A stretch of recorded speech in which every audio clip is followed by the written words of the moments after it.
Bismillahirrahmanirrahim. Assalamualaikum warahmatullahi wabarakatuh.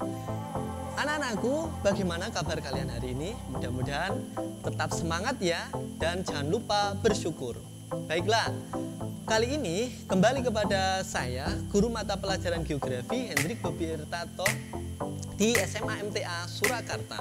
Kali ini saya akan membahas tentang materi pendekatan ataupun pengetahuan dasar di geografi. Baiklah, anak-anakku sekalian, materi tentang pengetahuan dasar geografi kali ini yaitu mengenai ataupun tujuan pembelajarannya bahwa anak-anak bisa memahami pengetahuan dasar geografi dan menerapkannya dalam kehidupan sehari-hari, serta menyajikan contoh penerapan pengetahuan dasar geografi pada kehidupan sehari-hari dalam bentuk tulisan. Ya. Baik, untuk materi konsep geografi, anak-anakku sekalian, bahwa geografi itu definisinya berasal dari kata geo dan graphe, dari bahasa Yunani. Secara etimologi, geo artinya bumi dan graphein artinya melukiskan, mendeskripsikan, mencitrakan, dan juga menggambarkan. Sehingga geografi adalah gambaran atau pencitraan tentang bumi. Selanjutnya, pengertian hasil seminar dan lokakarya peningkatan kualitas dan pengajaran geografi di IKIP Semarang tahun 1982 yang diselenggarakan oleh Ikatan Geograf Indonesia atau IGI. Pengertian geografi di sana adalah ilmu yang mempelajari persamaan dan perbedaan fenomena geosfer dengan sudut pandang kelingkungan, dengan kewilayahan serta konteksnya adalah keruangan. Selanjutnya adalah materi tentang ruang lingkup geografi. Anak-anakku, ruang lingkup geografi itu ada 5, yaitu yang pertama adalah litosfer. Apa itu litosfer? Litosfer adalah skala dari lapisan batuan. Yang kedua adalah atmosfer, yaitu segala berkaitan dengan lapisan udara. Yang ketiga hidrosfer, lapisan air. Yang keempat biosfer, lingkungan makhluk hidup, dan yang kelima adalah antroposfer. Dan kelima, ruang lingkup ini menyatu satu dengan yang lain dan saling mempengaruhi kehidupan makhluk hidup dan termasuk di dalamnya manusia. Selanjutnya adalah pendekatan geografi. Geografi mempunyai 3 ciri khas pendekatan, yaitu ada apa saja? Ada spasial atau keruangan. Nah, apa itu pendekatan spasial atau keruangan? Pendekatan spasial atau keruangan adalah pendekatan yang menitik beratkan pada spasial, space, ruang yang ada di permukaan bumi. Misalnya, masyarakat yang ada di Merapi, maka masyarakat tersebut harus tahu kondisi yang ada pada kegiatan Merapi ketika mau meletus, mau beraktivitas. Maka masyarakat tersebut harus tahu bagaimana gelagat ataupun karakteristik Merapi.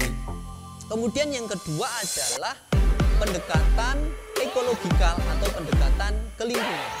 Pendekatan ini adalah pendekatan yang berkaitan dengan lingkungan, hubungannya dengan makhluk hidup, termasuk diantaranya adalah manusia. Misalnya apa?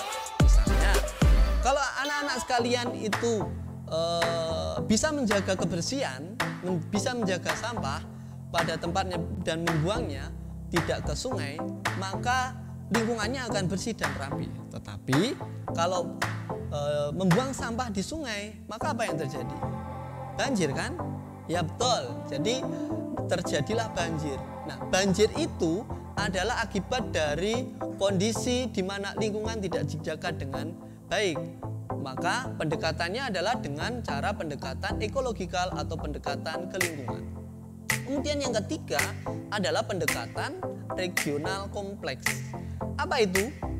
Pendekatannya kewilayahan. pendekatan yang skupnya lebih luas lagi, tidak hanya ruang saja, tidak hanya lingkungan saja, tetapi di sini sudah mencakup dari kedua aspek itu menjadi regional. Contohnya apa? Skupnya lebih besar.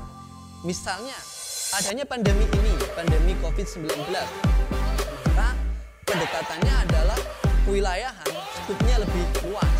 Maka diadakanlah pemerintah melakukan tracking dan lain sebagainya, itu lebih luas lagi supaya virusnya tidak menyebar luas.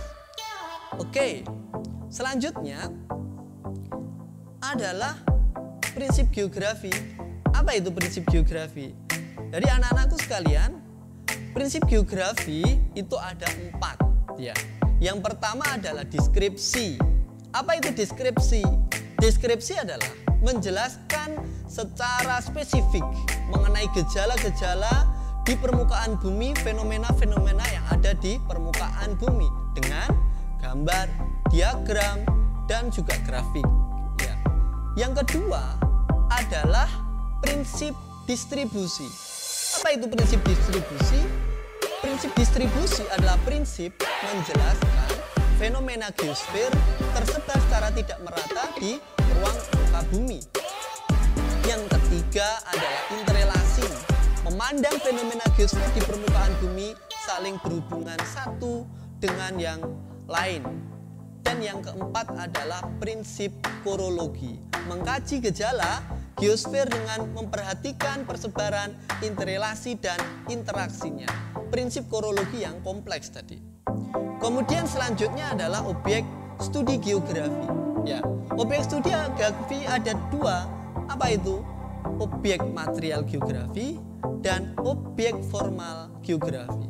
Objek material adalah objek yang berkaitan dengan bahan yang dikaji, yaitu fenomena geosfer tadi. Ada apa saja? Ada litosfer, kemudian ada atmosfer, ada hidrosfer, ada biosfer, dan antroposfer. Itulah bagian dari objek material geografi. Sedangkan yang formal apa? Adalah keseluruhan daerah yang menunjukkan karakteristik tertentu atau perbedaan ciri khas antar wilayah, atau yang kita sebut dengan spasial atau keruangan. Itulah anak-anakku sekalian dari objek studi geografi. Oke, itu pelajaran kita hari ini. Mudah-mudahan dari kelima materi yang kita pelajari tadi, mulai dari konsep geografi, ruang lingkup geografi, pendekatan geografi, dan prinsip geografi, serta objek studi geografi, kita bisa mengetahui lebih jauh tentang pengetahuan dasar geografi. Saya kira hari ini cukup, mudah-mudahan bermanfaat bagi anak-anak sekalian. Tetap semangat dan wassalamualaikum warahmatullahi wabarakatuh.